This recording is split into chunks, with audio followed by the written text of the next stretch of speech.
सभी मित्रों को नमस्कार। साथियों, आज हम पुस्तक परिचर्चा स्तंभ के अंतर्गत मधु कांकरिया जी के नवीनतम उपन्यास ढलती सांझ का सूरज पर बातचीत करेंगे और इसमें इस उपन्यास के बाबत अपनी बात रखेंगी कथाकार शर्मिला जालान जी। दूसरी बात, जैसा कि इस स्तंभ की परिपाटी है, जो इसकी पद्धति है, उसके अंतर्गत हम लोग लेखकीय वक्तव्य भी सुनते हैं। मधु कांकरिया जी इस उपन्यास के अनुभव से जुड़ी बातें करेंगी, क्योंकि यह एक ऐसा उपन्यास है जो लोगों के बीच जाकर लिखा गया है और जिसे कथा में ढालने से पूर्व मधु कांकरिया जी ने कई कई और रूपों में लिखा है। और रूपों में लिखा है, इसका अर्थ यह कि जो विभिन्न सामाजिक समस्याएं हैं, और अगर अंचल विशेष की बात करें, महाराष्ट्र की बात करें, उस प्रांत और वहां की जो स्थितियां हैं, सामाजिक कृषि स्थितियां, उसकी बात करें, तो जिस तरह से एक प्रतिकूल परिस्थिति की एक पूरी परंपरा चलती है, उसके बीच मधु कांकरिया जी ने लगातार न सिर्फ अपना जीवन बिताया है, बल्कि उसे कभी रिपोर्ट की शक्ल में, कभी निबंध के रूप में, कभी किसी और तरीके से लिखा है और अपने उन सभी अनुभवों के निचोड़ को वे इस उपन्यास में लाती हैं। ढलती सांझ का सूरज। यह ढलती सांझ का सूरज क्या है, इस पर भी बात होगी। इस रूपक के बहाने कथाकार क्या कहना चाहता है, इसकी भी चर्चा होगी।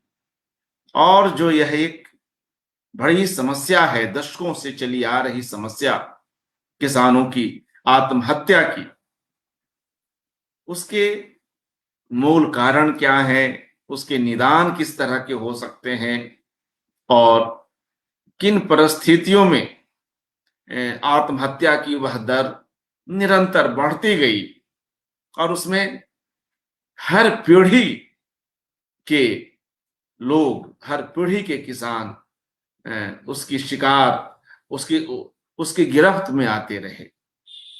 जो मध्यम आयु के हैं, कुछ वरिष्ठ हैं, वे लोग भी आत्महत्या कर रहे हैं और बिल्कुल नौजवान लोग भी। तो एक ऐसा मसला है यह कृषि को लेकर, ऋण व्यवस्था को लेकर, और उस पूरी निजी हो या सरकारी हो या अर्ध सरकारी हो, उस पूरे तंत्र में कैसे किसान लोग प्रभावित होते चले जाते हैं, एक दुष्चक्र के शिकार होते चले जाते हैं, उसकी भी बात होगी। जो नीतियां हैं मुआवजे को लेकर, वे आकर्षक दिखती हैं, मगर उसके पीछे जब लाल फीताशाही आती है, जब पुलिस या तंत्र आता है, ऐसे में वे स्थितियां आम नहीं रह जाती हैं। मनुष्य, कोई भी मनुष्य जब अपनी जान ले लेता है, जीवन जो इतना कीमती है, जो इतना सौंदर्यवान है, जब वह उसे ही नष्ट करता है, तब हम समझ सकते हैं कि वह उस समय अपनी पीड़ा के किस चरम पर रहता होगा। कई बार उसकी उस पीड़ा को घरेलू कलह का भी नाम दे दिया जाता है, जिसमें भी आंशिक सत्यता ही होती है, क्योंकि घरेलू कलह जिन जिन मुद्दों से, जिन जिन कोणों से जुड़ी होती है, लोग जल्दबाजी में, लोग नासमझी में, लोग जानबूझकर उन कोणों को, उन सिरों को देखना नहीं चाहते हैं, समझना नहीं चाहते हैं। आप सभी जानते हैं मधु काकरिया जी कोलकाता विश्वविद्यालय से अर्थशास्त्र में एमए हैं। तो यह जो पूरी आर्थिकी है हमारे देश की और बाहर की भी दुनिया यहाँ आती है, तुलनात्मक अध्ययन भी होता है आत्महत्या को ही लेकर, और दोनों के बिल्कुल अलग अलग जो धरातल हैं, जो अलग अलग छोर हैं, उसकी ओर रचनाकार का ध्यान जाता है और उसकी कृतियों से गुजरते हुए, उसके इस उपन्यास से गुजरते हुए हमारा भी ध्यान उस ओर जाता है। क्योंकि मधु काकरिया जी ने इस विषय पर पत्रिकाओं में और अन्य जगहों पर पहले भी लिखा है, मगर एक उपन्यास को रचने में जिन अन्य तंतुओं की आवश्यकता होती है, कहानी की, घटनाक्रम की, तनाव की, तुलनात्मक अध्ययन की, पात्रों के विचारों की, पीढ़ियों की, वह सब बहुत मेहनत से मधु जी साधती आई हैं। तो अपने उन क्षेत्र के अनुभवों को, फील्ड के अनुभवों को कैसे कथा में पिरोती हैं, आज हम उनसे ही जानेंगे। तो आइए हम सर्वप्रथम अपने दोनों वक्ताओं का स्वागत करते हैं, इस पुस्तक को इस ऑनलाइन मंच पर भी प्रदर्शित करते हैं और इसके बाद विधिवत बातचीत को आगे बढ़ाएंगे। मैं आप सभी के बीच अपने दोनों वक्ताओं को आमंत्रित कर रहा हूं। आदरणीय मधु काकरिया जी और शर्मिला जालान जी, आप दोनों का हार्दिक स्वागत, नमस्कार। हम लोग इस नवीनतम उपन्यास पर बात करें, इसके पूर्व मैं चाहता हूं कि एक बार मधु काकरिया जी द्वारा लिखित जो अब तक के उपन्यास हैं उनके नाम ले लूं। उन्होंने अन्य विधाओं में भी लिखा है, वह सब आप जानते हैं। कई कहानी संग्रह हैं, यात्रा वृतांत हैं, सामयिक विमर्शों पर उनका काम है। फिलहाल हम यहाँ उनके उपन्यासों को एक बार उसकी चर्चा करते चलते हैं और उसके बाद सीधे इस उपन्यास पर आएंगे। साथियों, मधु काकरिया जी द्वारा अब तक लिखित उपन्यास हैं खुले गगन के लाल सितारे, सलाम आखिरी, पत्ताखोर, सेज पर संस्कृत, सूखते चिनार, हम यहां थे, और यह 7वां उपन्यास हम सभी के पास है, जो अभी आप देखेंगे, जो मित्रों इस वर्ष ही 2022 में राजकमल प्रकाशन से प्रकाशित है, राजकमल पेपरबैक से। मैं अपने वक्ता मित्रों से अनुरोध करता हूं कि एक बार इस पुस्तक को दिखाते चले। ढलती सांझ का सूरज, मधु काकरिया जी, शुक्रिया। और सर्वप्रथम शर्मिला जालान जी से अनुरोध करता हूं कि वे इस उपन्यास के बाबत मधु काकरिया जी के उपन्यासकार पक्ष पर और इस कृति में निहित तमाम विषयों पर अपनी बात रखें। शर्मिला जालान जी, स्वागत।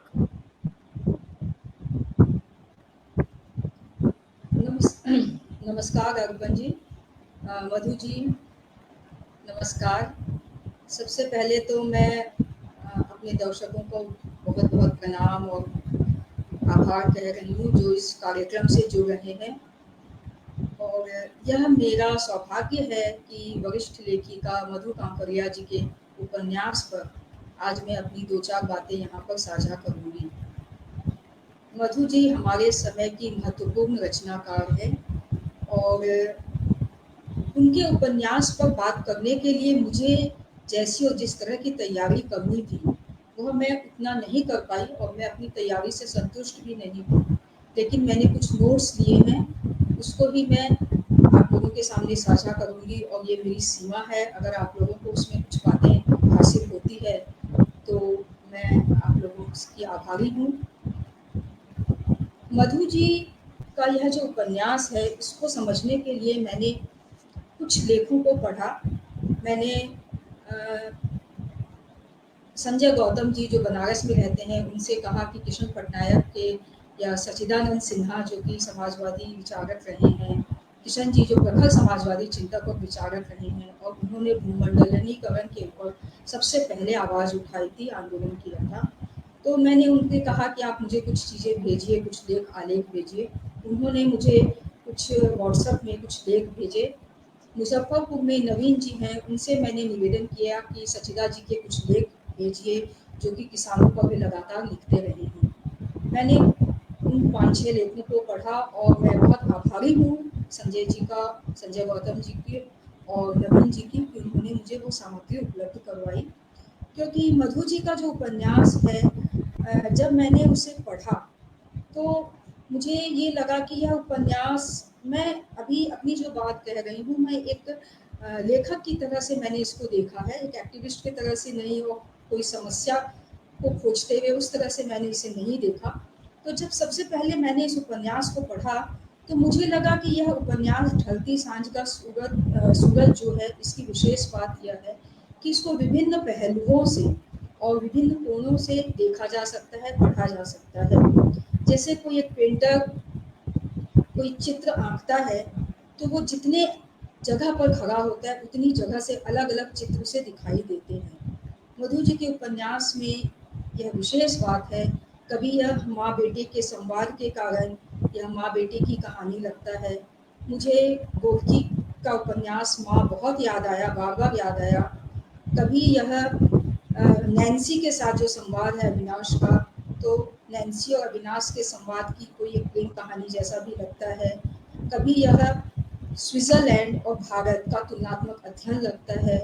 कभी यह बहुत विराट रूप में किसानों के जीवन, उनकी समस्याओं को समझने का एक बहुत बड़ा संसार है। जालना जिले की तो यात्रा ही मधु जी ने करवा दी है।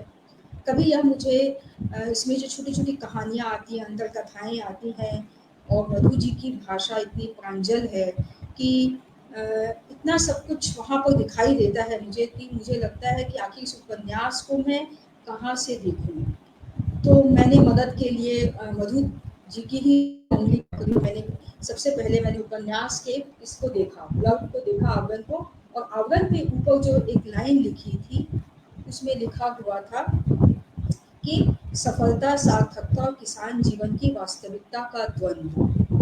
तो मुझे ये लगा कि मुझे इस उपन्यास में लेखक जो करना चाह रहे हैं, लेखक जिस संसार की यात्रा कर रहे हैं, जिस संसार का उत्खनन कर रहे हैं और जिस यातना और पीड़ा से लेखक गुजर रहा है, लेखक की यात्रा को मुझे समझना चाहिए। हम सभी जानते हैं कि भारत एक विशाल और विविधतापूर्ण मुल्क है जहाँ कोने कोने में तरह तरह की लड़ाइयाँ लड़ी जा रही हैं। पिछले दिनों किशन पटनायक जी पर जब एकाग्र हो रहा था अर्पण जी, तब अरविंद मोहन जी ने कहा कि वरिष्ठ पत्रकार अरविंद मोहन जी, उन्होंने कहा कि हमारे देश में अनगिनत आंदोलन हो रहे हैं और लगभग 100 लड़ाइयाँ लड़ी जा रही हैं। वे 100 लड़ाइयों के नाम भी बता सकते हैं। तो हम ये देखते हैं, कहीं जमीन का संघर्ष है, कहीं पानी का संघर्ष है, जंगल पर आदिवासियों के हक का संघर्ष, कहीं स्कूल का संघर्ष, कहीं नहर के पानी का संघर्ष।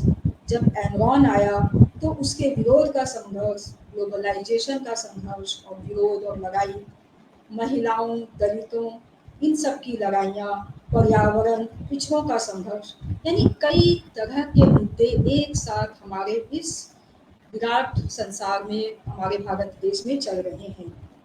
तो ढलती सांझ का सूरज में आखिर किसकी बात की जा रही है? इस प्रश्न का उत्तर खोजते हुए, जैसा कि मैंने बताया कि उपन्यास में लेखिका ने स्वयं ही लिख दिया, और जो ब्लर्ब होता है, वो जो समर्थन होता है, उसे मैं बहुत महत्वपूर्ण मानती हूँ। समर्थन को मैंने ध्यान से पढ़ा और यहाँ पर जो मधु दीदी जो समर्पण कर रही हैं उपन्यास, जिनको वो लिख रही हैं, जो हो न सके पूर्ण काम, आत्महत्या कर चुके उन 3 लाख किसानों के नाम, उनके संघर्ष और अधूरे सपनों के नाम। यानी ये किताब उन्होंने डेडिकेट की है उन आत्महत्या कर चुके किसानों को। तो ये बात ही केंद्र में रखकर उपन्यास को देखा जाना चाहिए, पढ़ा जाना चाहिए। और पिछले दिनों मैंने उपन्यास पर कुछ समीक्षाएं पढ़ी, कुछ चर्चाएं पढ़ी, तो मैंने उन चर्चाओं को जो सुना उससे कुछ दूर जाकर मैंने देखने और समझने की जो कोशिश की, वह बातें मैं आप लोगों से साझा कर रही हूँ। यह बात मुझे समझ में आई कि यह जो समर्पण है यह केंद्र में है, किसान का त्रासदीपूर्ण जीवन वह केंद्र में है, सरकारी तंत्र व्यवस्था और शोषण केंद्र में है। और यह मुद्दा उपन्यास में बहुत बड़ी जगह घेरता है, यानी उनका व्यापक संघर्ष हमारे सामने आता है। अब कथानक की हम बात करें तो उपन्यास का चरित्र नायक सूत्रधार है अविनाश। सूत्रधार लेखिका स्वयं है, उपन्यासकार मधु कांकरिया स्वयं सूत्रधार हैं। और सूत्रधार अविनाश जो है 20 साल के बाद स्विट्जरलैंड से अपनी माँ से मिलने के लिए भारत लौटता है। जब वह भारत लौटता है तब कितनी भूली बिसरी घटनाएं उसे याद आने लगती हैं, जिन्हें वह एक सिरे से भुला बैठा था। अविनाश जो कि 1989 में स्विट्जरलैंड के बाजल शहर में गया था। बाजल शहर जो है इसकी बात बार बार वो करती हैं मधु जी। और हम जानते हैं कि सन 1991 में भारत की सरकार ने मुक्त बाजार वाली अर्थव्यवस्था को अपनाया। रूस का विघटन और चीन में समाजवादी सत्ता के संरचनागत परिवर्तन ने दुनिया भर में वैश्विक मुक्त बाजारवादी अर्थव्यवस्था और उसके सहयोगी संस्थाओं का वर्चस्व स्थापित किया। किसान इससे बहुत प्रभावित हुए, ग्रामीण जीवन भी बहुत प्रभावित हुआ बाजार से। गांव शहर की तरफ पलायन करने लगे। अंधाधुंध विकास की अवधारणा से ग्रामीणों का पलायन, बाजार का गांव में आतंक आदि कई ज्वलंत मुद्दे जो हैं वो खड़े हुए। उपन्यास में भूमंडलीकरण के बाद की स्थितियां हैं और उसे ही हम पृष्ठभूमि के तौर पर देखते हैं। यानी इस उपन्यास में कई द्वार हैं जीवन और यथार्थ को पकड़ने, जांचने और परखने के लिए। तो हम ये देखते हैं कथानक जो है उसमें कि 1989 में अविनाश स्विट्जरलैंड जाता है और 2010 में लौटकर आता है।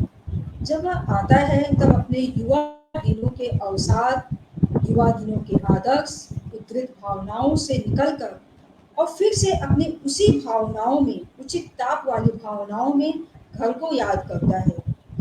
यानी युवा दिनों में जो उसके जीवन में जो घना घना सा जीवन था, सघन जीवन था, जो भावनाएं थी, वो जो ताप था, वो ताप फिर से लौटकर उसी ताप वाली भावनाओं को वो याद करता है। वह क्यों गया था स्विट्जरलैंड, जो कि मुझे समझ में आया, वह गया था एक सफल, समृद्ध, उच्च वर्गीय जीवन जीने के लिए। वह गया था पूरा होने के लिए। और इस प्रक्रिया में वह 20 साल के बाद अधूरी आकृति लेकर लौट आता है। उसे वहां पर विदेश में जो मिला हुआ था अधूरापन और अकेलापन। अब यहाँ पर आने के बाद वह माँ की खोज करता है। अब माँ की खोज के धक्के, थपेड़ों और प्रहारों ने उसे बदल दिया है। माँ की तलाश की प्रक्रिया में वह उसके सामने ऐसे अप्रत्याशित सत्य उजागर होते हैं जिसके बारे में उसे पता ही न था। माँ की खोज की प्रक्रिया उसके लिए यातना बन जाती है। मैं अभी कथानक की बात कर रही हूँ। और जो सत्य उसके सामने उजागर होता है कि जो जीवन उसने चुना, यानी स्विट्जरलैंड जाना, वहाँ पर एक विलासी जीना, जो जीवन उसने चुना वह एक लीक वाला जीवन था, वह वहाँ पर आधा अधूरा था। इन सब बातों की नैतिक आंच, माँ की बातों की नैतिक आंच उसे पिघला देती है और वह किसानों से रूबरू होता है, किसानों के जीवन की छलनाओं को समझता है। और वह महाराष्ट्र के मराठवाड़ा संभाग के 8 जिलों में से एक जालना जिले के कामथड़ी और परातुल ग्राम के लिए काम करता है। प्राइवेट बैंक, सरकारी बैंक, महाजन के जाल में फंसे किसान जीवन के ताने बाने को समझता है। शासन तंत्र, ताकत, सत्ता के सत्य की कई परतें उसके सामने आती हैं। परातुल, बाबुलतारा, बलखड़े गांवों में जहां पिछले दिनों किसानों ने आत्महत्या की, उसकी स्टडी करता है।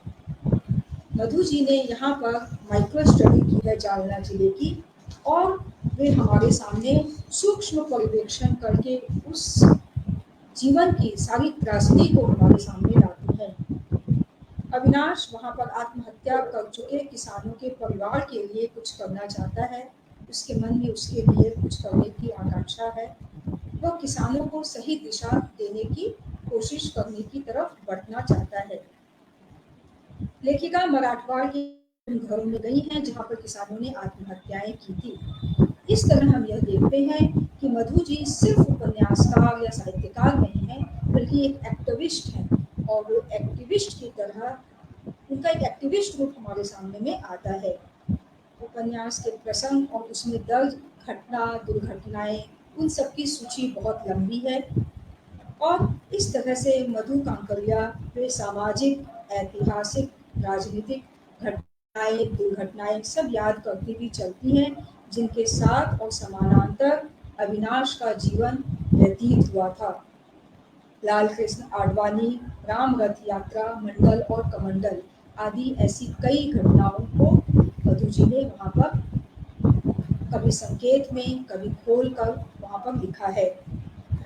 और अविनाश के दिल में ये जो 20 साल पहले की जो यादें हैं, वह सिर्फ स्मृति पर नहीं है, वह स्विट्जरलैंड के बाजल शहर की और अपने देश की मन ही मन तुलना करता चलता है। मंथन होता है उसके अंदर लगातार, और आलोचना होती रहती है, और इस तरह से यह उपन्यास बहुत पठनीय बन जाता है। कब हम 50 पन्ने पर पहुंचते हैं और कब 80 पन्ने पर, यह हमें पता ही नहीं चलता। हम यह भी देखते हैं कि साथ साथ यह उपन्यास आत्मिक, नैतिक, आध्यात्मिक और बौद्धिक आयाम भी देता जाता है। उपन्यास में साहित्यकार के बहुत पठन पाठन को भी हम देख पाते हैं कि मधु कांकरिया जी का अध्ययन बहुत गहरा है, बहुत ज़्यादा उनका अध्ययन है। उपन्यास के कथा वर्णन में कई अंतर्कथाएं चलती हैं। हैप्पी प्रिंस, फ्रांसीसी मैथमेटिशियन आदि की कई कथाएं चलती हैं, और इस तरह से उपन्यास में कई तरह की विधियां हैं और कई तरह की चीज़ें यहाँ पर इजाद भी की गई हैं। कई स्वरचित गीत हैं, और वह गीत जो है वह भी उसी त्रासदी से जुड़े हुए हैं, जो उनकी आत्मा में एक यातना बनकर, एक जैसे सांस में कोई कांच फंस गया है, और वो कांच जितनी बार सांस लेते हैं वो कांच चुभ रहा है। तो किसान का जो जीवन है और उसकी जो त्रासदी है, उनकी जो आत्महत्या है और यह जो विकराल समस्या है, यह साहित्यकार मधु कांकरिया के अंदर में इस तरह से रच बस गई है कि वो उससे बाहर कोई जीवन जो है, उस जीवन में कोई सत्य देख, उसी जीवन का सत्य वो हमें बता रहे हैं। जो स्वरचित गीत है वह उसमें है, किसान का चेहरा वह आईना है जिसमें सभ्यता का चेहरा झलकता है। यह मधु कांकरिया की पंक्ति है जो इन्होंने उपन्यास में लिखी है। और वह जो आपकी कमीज है किसी खेत में खिला एक कपास का फूल है, इस तरह से इनका शिल्प है, जो शिल्प भी उस ही जीवन से निकल गया है जिस जीवन की कहानी वो हमें कह रही है। हम यह देखते हैं, फिराक गोरखपुरी की शायरी भी यहाँ पर है। गजल का साज उठाओ कि बहुत उदास है रात। और अब्दुल हमीद आदम की शायरी, सिर्फ एक कदम उठा था गलत रहा ए शौक में, सिर्फ एक कदम उठा था गलत रहा ए शौक में, मंजिल तमाम उम्र मुझे ढूंढती रही। तो हम ये देखते हैं कि फिराक गोरखपुरी की शायरी, गजल का साज उठाओ कि बहुत उदास है रात, यह अकारण नहीं है। हम जानते हैं फिराक गोरखपुरी के यहाँ पे सामाजिक दुख, दर्द, व्यक्तिगत अनुभूति बनकर शायरी में ढले हैं। उनकी शायरी में दैनिक जीवन के कड़वे सच और आने वाले कल के प्रति उम्मीद है। फिराक गोरखपुरी की शायरी में हम ये देखते हैं कि फिराक गोरखपुरी की पक्षधरता पीड़ित मानवता के साथ थी। इस तरह से उनका शिल्प आगे बढ़ता है, और कथा जो है आगे पीछे ही नहीं, वह अतीत में चली जाती है, इतिहास में जाती है, और आज में तो वह कथा है ही, जहाँ पर आज के अंतर विरोधपूर्ण सामाजिक और राजनीतिक जीवन पर प्रहार है। यह उपन्यास, इस उपन्यास की कथा आगे पीछे ही नहीं होती, वह अतीत में जाती है, इतिहास में जाती है और आज में तो है ही, जहाँ पर आज के अंतर्विरोधपूर्ण सामाजिक और राजनीतिक जीवन का प्रहार है। लेखिका एक पत्रकार की तरह चौकन्नी भी है और सारी सामग्री को इकट्ठा करके हमें छोटे छोटे डिटेल्स, जिससे हमें लगता है कि हम वहाँ पे रहने लगे हैं, जैसे एक फिल्म की तरह हमारे सामने विजुअल्स आने लग जाते हैं, वह हमें बताती है। कई तरह की योजनाएं जो है वह उपन्यास के अंत में जाते जाते हम देखते हैं, कई तरह की योजनाएं होती हैं, जैसे किसान उच्च प्रशिक्षण, किसान बचाओ club, farmers basic training centre, Umang club, Udaan संस्था आदि की चर्चा और आने वाले कल के प्रति बहुत आशावादी, बहुत उम्मीदें।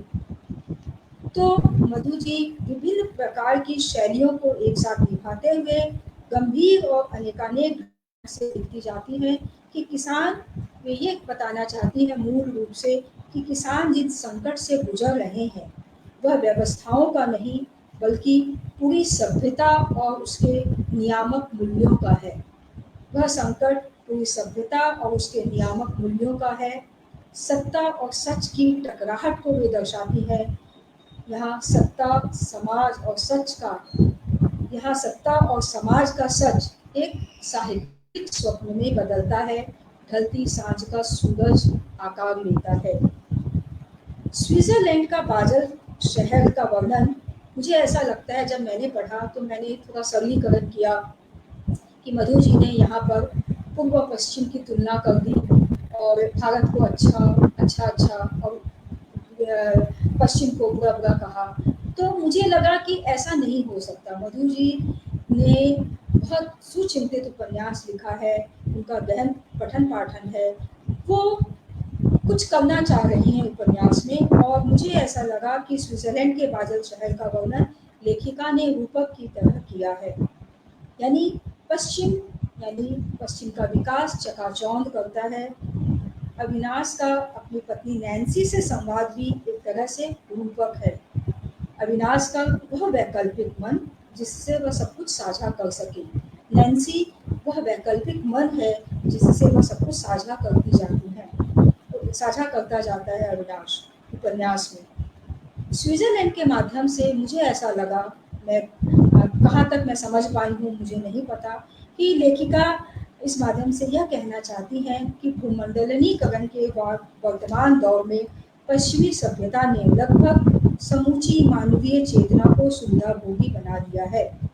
उसके समक्ष भारतीय संस्कृति की वो एक वैकल्पिक छवि प्रस्तुत करती है। वे तुलना नहीं कर रही, वो एक को कमतर और एक को बहुत अच्छा नहीं बता रही, बल्कि वो एक वैकल्पिक छवि प्रस्तुत कर रही है।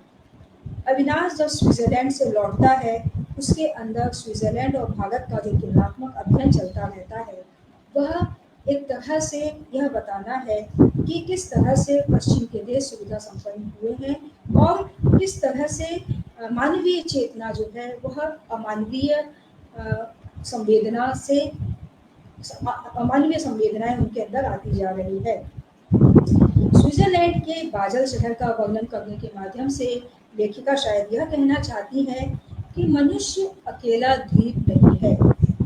मनुष्य अपने को शेष से जोड़कर ही संपूर्णता पाकर ही अपना अधूरापन दूर कर सकता है। यानी जो पश्चिम में जाते हैं उन्हें अकेलापन लगता है, अधूरापन लगता है, और उनका अधूरापन तभी दूर होगा जब वे पीड़ित मानवता के लिए कुछ कर सकें। यहाँ पर हमारे देश में जो इतनी बड़ी विकराल समस्या हुई किसानों की, उनकी त्रासदी को समझें, उनके जीवन के लिए छोटे छोटे ही सही कोई कदम उठा सकें। अविनाश के द्वारा लिखी कथा कहकर वे यह कहना चाहती हैं शायद कि अविनाश जिस आँख से अपने को देखता है उसे वे किसान दिखाई देते हैं जिन्होंने आत्महत्याएं की है। उसके अंदर इस संकट का एहसास होता है कि किसानों की अंधाधुंध मौतें एक ऐसी त्रासदी का रूप ले चुकी है जिसके लिए कुछ करने की जरूरत है, बदलने की, इस त्रासदी को बदलने की जरूरत है। यानी अविनाश को आत्मबोध होता है। यहाँ पर कई तरह की चिंताएं हैं। पश्चिमी दुनिया अपने को आर्थिक विकास और भौतिक संपन्नता के चरमोत्कर्ष पर पाती है। पश्चिमी सभ्यता के मूल्यबोध, समस्त आर्थिक सुविधाओं, आत्मनिर्भर समाज होने के बावजूद विडंबना यह है कि मनुष्य अपने को एलिनेशन की अवस्था में पाता है। क्यों? आखिर ऐसा क्यों? जो विदेश में रहते हैं, सालों सालों रहते हैं, उनका अकेलापन आखिर कहाँ से आता है? और यह भूमंडलीकरण की विडंबना है कि उसके वर्चस्व तले मनुष्य अनैतिक, मशीनी और मानवीय पुतला बनकर रह जाता है। हाड़ मांस का जीता जागता विवेकशील मनुष्य नहीं। अविनाश सही अर्थों में अधिक उदार, उत्कृष्ट और बेहतर मनुष्य बनने की राह तलाश रहा है। वह एक ऐसी दुनिया की बाद में तलाश करता है जिसमें मनुष्य अपनी आत्मा के अनुरूप जीवन जी सकेगा। भूमंडलीकरण ने एक ऐसे आत्मकेंद्रित, आक्रामक मनुष्य की छवि जो समूची प्रकृति और प्राणी जगत पर प्रभुत्व प्राप्त करके अपने को समूची सृष्टि के केंद्र में अवस्थित कर सके, उसका निर्माण किया है। मधु कांकरिया का उपन्यास ढलती सांझ का सूरज हमारी शुद्ध मानवीय संवेदनाओं को गहरे स्तर पर आलोड़ित करता है, हमारी करुणा का विस्तार होता है। अविनाश अपनी दुनिया में लौटता है। जब वह 20 साल के बाद लौटता है तब वह अपनी दुनिया में, अपनी ताक वाली दुनिया में, वह आंच वाली दुनिया, वह जिसमें गर्माहट थी, मानवीय संवेदना थी, उस दुनिया में लौटता है। मानो वही दुनिया अपनी भावनाओं, अपनी प्रवृत्तियों में फिर से उसके सामने खड़ी हो। फिर उसी के बीच जाकर जीवन के पहले के सूत्र ढूंढे जा सकते हो और वहां से जीवन को मापने की नई शुरुआत की जा सकती है। वह जो नॉस्टैल्जिक होता है, पुराने दिनों को याद करता है, तो उसे ये लगता है कि वहीं पर वो सूत्र है जिससे आज वह अपने जीवन को जी सकेगा और वह जीवन जैसा उसकी आत्मा चाह रही है, वह जीवन। जैसे जैसे हम आगे बढ़ते हैं, हम देखते हैं उपन्यास में कई चरित्र आते हैं और अपनी कथा कहते हैं।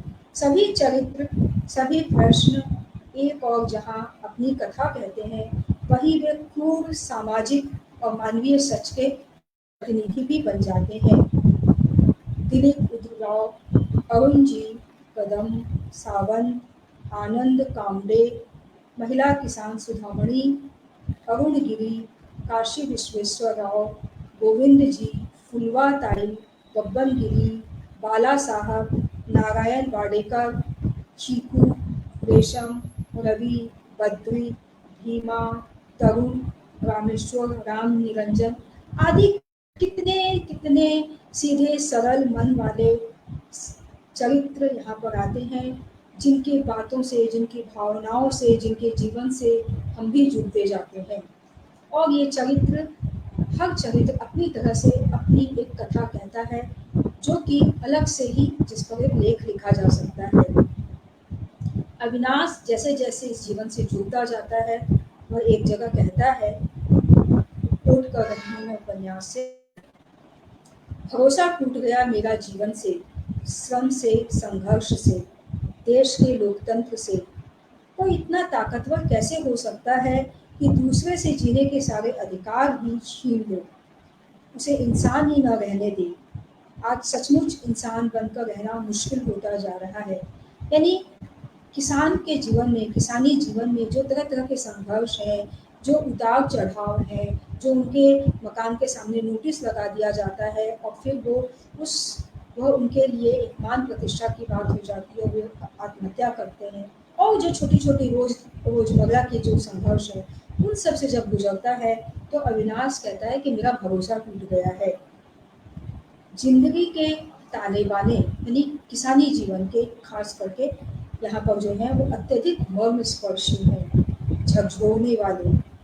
कर्ज न चुकाने के कारण किसानों के मकान पर नोटिस चिपका दी गई है, जिससे उनकी मान और प्रतिष्ठा खाक में मिल गई और वे आत्महत्या करने के लिए आगे बढ़ते हैं। इस आत्महत्या के लिए कौन जिम्मेदार है?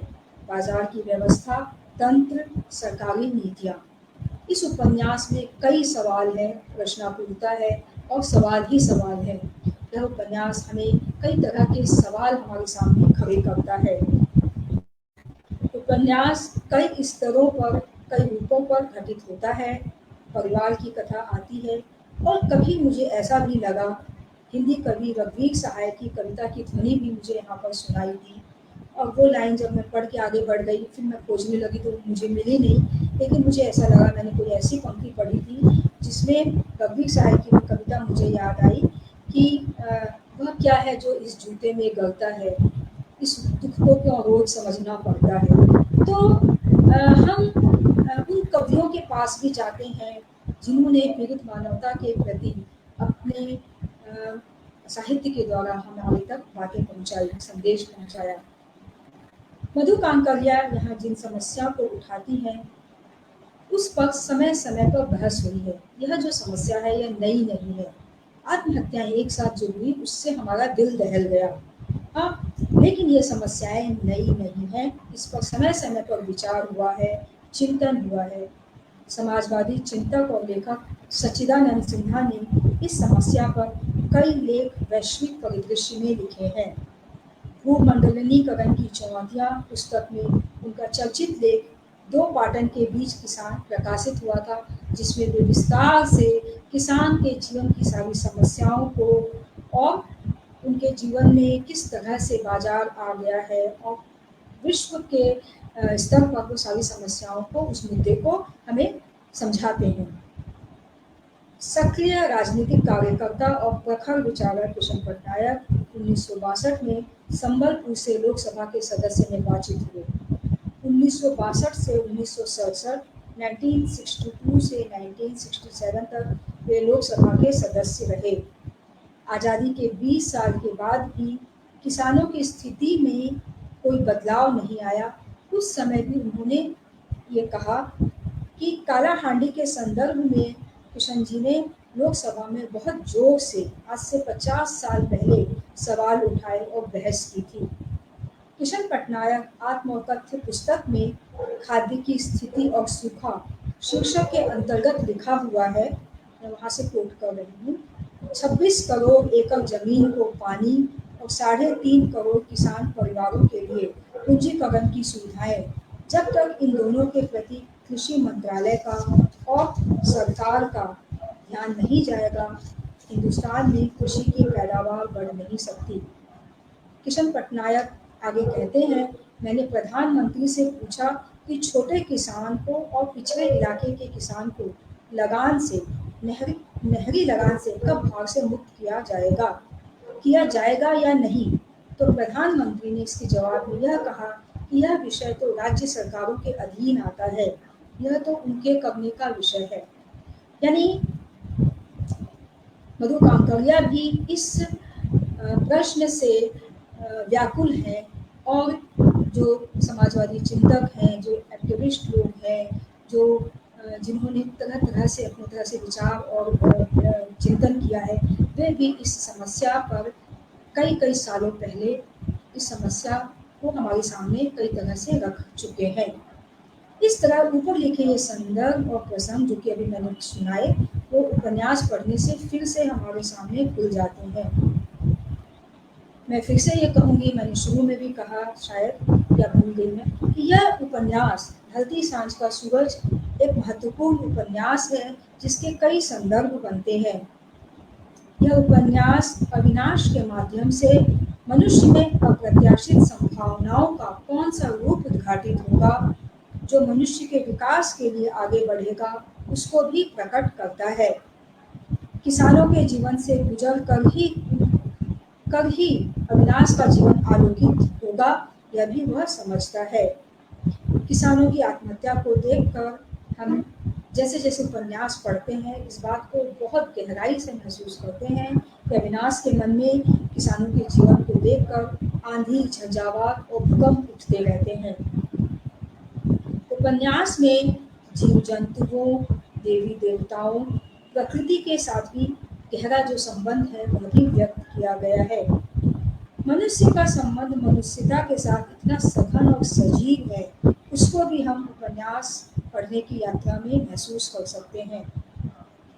मैंने पिछले दिनों नंदकिशोर आचार्य जी की समीक्षा की कई किताबें पढ़ी थी और मुझे उनकी एक बात जो है वो बहुत सही लगती है, जो कि मधु कांकरिया के उपन्यास को पढ़ते हुए बिल्कुल एकदम आलोकित हो गई, कि नंदकिशोर आचार्य जी कहते हैं, जिसे कहते हैं गांधी भाषा में साहित्य संवेदनात्मक सत्याग्रह है।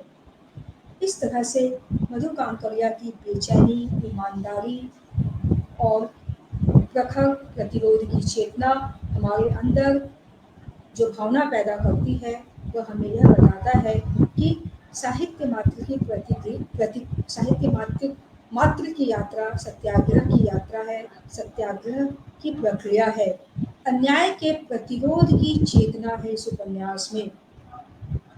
वह जिस यथार्थ को हमारे सामने रखती है, उससे गुजर कर ही हम उस भूमंडलीकरण के द्वारा जो रचा हुआ यथार्थ है, उस यथार्थ को समझ पाते हैं और उससे गुजर कर हम यह देखते हैं कि यह ग्लोबलाइजेशन की बनाई हुई दुनिया और उसका यथार्थ भरभरा कर गिर जाता है, ढह जाता है।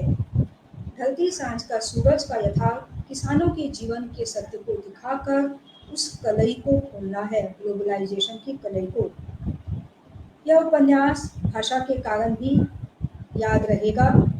फ्लैशबैक टेक्निक और शब्द शक्ति के कारण भाषा का यहाँ पे स्वच्छंद और तरंगित व्यवहार हुआ है। भाषाओं में कई कई ध्वनियाँ हैं, व्यंजनाएँ हैं, प्रतीक और उपमा आदि का बहुत सुंदर, बहुत ही मन को भाने वाला उन्होंने प्रयोग किया है। भाषा का सौष्ठव, इस पर एक अलग से लेख लिखा जाना चाहिए और लिखा ही जाएगा। भाषा के सौष्ठव को समझने के लिए मैंने दो उदाहरण उसमें से लिए हैं, दो उदाहरण मैं दिखा रही हूँ कि यह उपन्यास कैसे पूरी प्रांजल भाषा से जगमगा रहा है। ऐसा लगता है कि ढलती सांझ का सूरज, उसमें असंख्य दीपक प्रज्वलित हो उठे हैं, आशाओं के दीप। मधु जी लिखती हैं, भोर की पहली किरण से शाम के सुरमई अंधेरे तक आने वाले दिन भी तालाब के जादू से भरे भरे भीगे भीगे गुलजार दिन थे, जब पूरा गांव जैसे किसी सपने के भीतर तैर रहा था और जिंदगी छलक छलक कर बाहर आ रही थी। नजरों की छोर तक फैला हरियाला सौंदर्य, नजरों की छोर तक फैला हरियाला सौंदर्य, लोगों की उत्तेजना से भरी छप छपा, संध्या की लालिमा से भरे आसमान ने भी जैसे मुग्ध हो अपने सारे रंग कामथड़ी की धरती पर बिखेर दिए थे। पहली बार महसूसा अविनाश ने एक प्रकार का हल्कापन, जो सभी दबावों से मुक्त और हवाओं से भी हल्का था, पृथ्वी के गुरुत्वाकर्षण से भी ऊपर। एक दूसरा उदाहरण जो है भाषा की बानगी को देखने के लिए, एकाकी अविनाश सुनता रहा आसपास शोर मचाती मिलजुल आवाजों को। वह महसूसता रहा थकी सांझ की उदास लालिमा को, देखता रहा अबीरी हुए आसमान के कोने में अटकी कालिमा को और सोचता रहा समय नहीं बीतता, हम ही बीत जाते हैं। पर कितना विचित्र है यह मन भी, नहीं जानता कि है तो हम सभी काल के चना चबेने, आज नहीं तो कल गुथना तो सभी को है, काल की मुंड माल में किसको बख्शा है उसने। यह जो है उनकी भाषा की वानगी है। और मैं अपने लेख को समेटते हुए एक बार जो यहाँ पर फिर से कह रही हूँ, दोहरा रही हूँ कि यह जो उपन्यास है, इसमें मधु जी की, ऐसा मुझे लगा कि मधु जी की गांधी दृष्टि है। गांधी दृष्टि का तात्पर्य हृदय परिवर्तन के रूप में समझा जाता है, यानी कष्ट सहन के द्वारा हमारे नैतिक संवेदन को जागृत करना। यह नैतिक संवेदन हमें अन्याय के प्रतिरोध और पीड़ित के साथ प्रेरित और सक्रिय पीड़ित के साथ होने के लिए प्रेरित और सक्रिय करता है। लेखिका उस गांधी दृष्टि को हमारे सामने लाती है अविनाश के माध्यम से, यानी अविनाश का जीवन एक बहुत बड़ा संदेश है। अविनाश के मन में किसानों के जीवन के अत्याचार के प्रति, उनके जीवन में हो रहे उत्पीड़न और परिस्थितियों के दबाव तले कुचले कुचले जाते हुए जीवन को देखकर जिस तरह से असंतोष पैदा होता है, उसके अंदर उसे बदले जाने की भी एक तीव्र जो इच्छा पैदा होती है, वह उसे ले जाती है माँ की तलाश में, चांदीवली से लेकर उन गाँव में। और माँ जो है वो कहीं भी नहीं मिल रही। वह बोधगया और कन्याकुमारी तक जाता है, जालना जिले के कुछ गाँव में जहाँ किसान आत्महत्या कर रहे हैं वहाँ पहुँचता है। तो इस तरह से लेखिका अविनाश को कष्ट सहन की प्रक्रिया से गुजारती हैं और अंत में अन्याय, पाप के विरुद्ध संघर्ष के भाव को उसके अंदर में एक्टिव करती हैं, सक्रिय करती हैं। यानी यहाँ पर मैं यह कहना चाह रही हूँ कि इन सारी प्रक्रियाओं के माध्यम से यह उपन्यास कैथार्सिस करता है, यानी हमारे भावों को शुद्ध करता है, हमारे नैतिक संवेदना को जागृत करता है कि किसान संघर्ष में कौन विफल हुआ और कौन सफल, यह नहीं देखा जाना चाहिए। यह दृष्टि कभी विफल नहीं होती। यदि यह दृष्टि तात्कालिक सफलता हासिल ना करे तो भी यह नैतिक संवेदना, अन्याय के प्रतिरोध की चेतना हमारे अंदर पैदा करती है। यानी जो आचार्य जी कहते हैं कि साहित्य मात्र की प्रतिक्रिया सत्याग्रह की प्रक्रिया है, तो ढलती सांझ का सूरज पढ़कर ऐसी ही अनुभूति मुझे हुई। मुझे ऐसा लगता है कि इस उपन्यास में पीछे में जो मृदुला जी का ब्लर्ब बहुत लंबा सा लिखा हुआ है, इसको भी पढ़ा जाना चाहिए, क्योंकि यह भी एक कुंजी है उपन्यास को समझने की। और मधु जी की औपन्यासिक जो यात्रा है, जो वो बिहार इलाकों में जो जाती है, नए नए क्षेत्रों में जो जाती है, उसको समझने की। तो यह जो ब्लर्ब है, अपन जी अगर आप इसको पढ़ेंगे तो वह भी हमारे लिए बहुत अच्छा होगा। यह बात कहकर मैं अपनी बात को विराम देती हूँ। शुक्रिया आपका जी। जी, धन्यवाद शर्मिला जी इस महत्वपूर्ण विवेचना के लिए, और हम सभी को इस उपन्यास के साथ इतनी आत्मीयता से जोड़ने के लिए।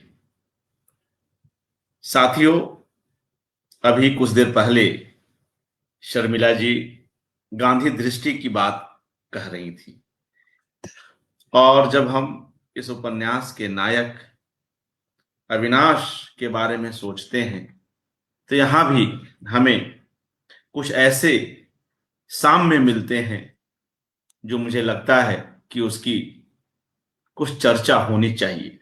वह साम्य यह कि जब महात्मा गांधी दक्षिण अफ्रीका से भारत लौटते हैं तो सीधे स्वतंत्रता संग्राम में नहीं कूदते हैं, बल्कि देश की यात्रा पर निकलते हैं।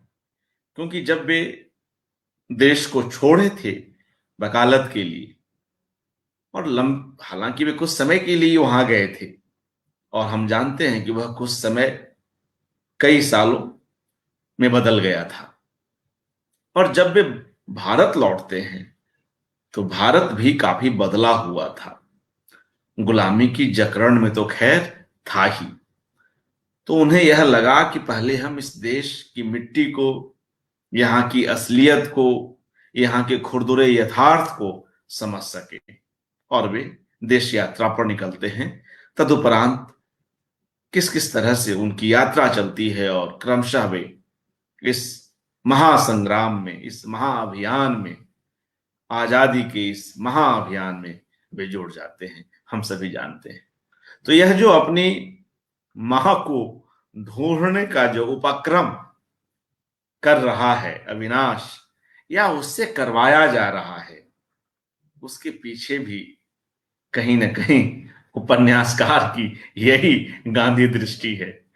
स्वयं मधु जी इसके बारे में ज्यादा विस्तार से बतलाएंगी।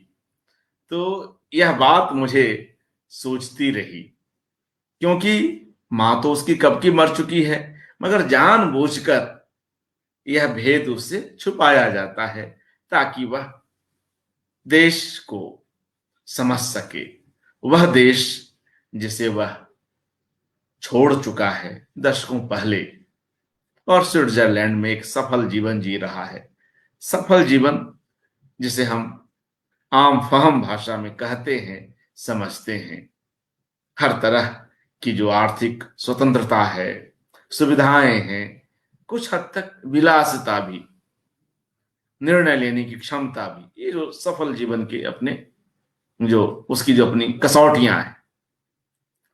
और जब वह इस तरह से पूरे देश को घूमता समझता है, तब वह जानता है कि उसका वह सफल होना दरअसल कितना एकाकी होना है।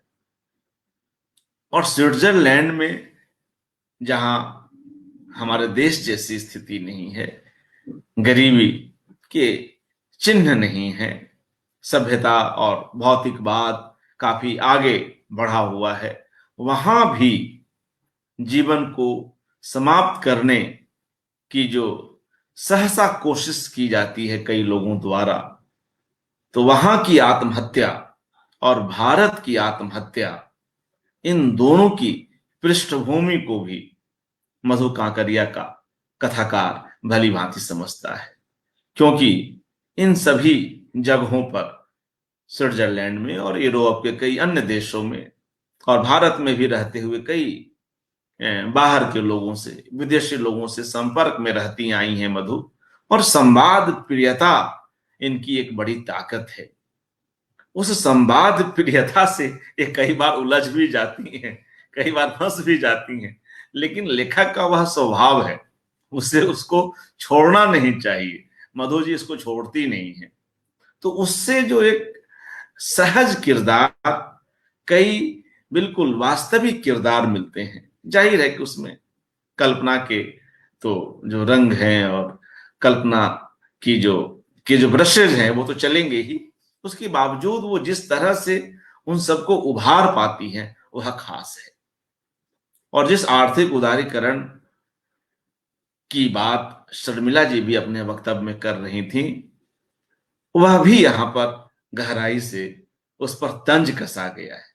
तंज इसलिए कि आर्थिक उदारीकरण इस देश में शुरू होने से पूर्व ही अविनाश इस देश को छोड़ देता है, क्योंकि उसे जो है कुछ बेहतर स्थिति चाहिए अपने जीवन के लिए।